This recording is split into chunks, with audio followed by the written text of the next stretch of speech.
बिस्मिल्लाहिर्रहमानिर्रहीम। जैसा कि आप हज़रात ने थंबनेल के ऊपर लिखा हुआ पढ़ा कि अय्याम ज़िलहज्जा में 1 ज़िलहज्जा से लेकर 9 ज़िलहज्जा तक क्या हम नाखून तराश सकते हैं, क्या हम बाल कटवा सकते हैं। तो उलमाए किराम फरमाते हैं इन दिनों में हम न कोई नाखून तराशे न कोई बाल कटवाएं, क्योंकि इस वक्त जो हुज्जाज कराम जो हज के लिए जा चुके हैं वो अपनी जान माल लगाकर अल्लाह के रास्ते में निकल चुके हैं। जिस तरह उनको पाबंदी है 1 ज़िलहज्जा से लेकर 9 ज़िलहज्जा तक न नाखून तराशे न बाल कटवाए, इसी तरह हमें भी चाहिए अपने मकाम पर अगर हम नाखून भी न तराशे बाल भी न कटवाएं तो हमारी मुशाबहत उनके साथ होगी। तो हमने अपनी मायूसी का इजहार करना है अल्लाह जल्ल शानु के यहाँ। अल्लाह जल्ल शानु हमें फिर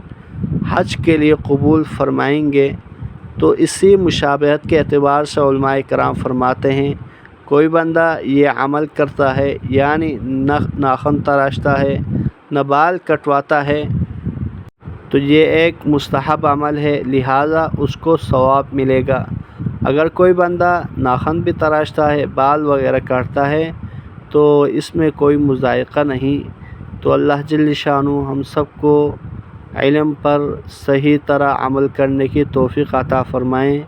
जज़ाकुमुल्लाहु खैरन कसीरा।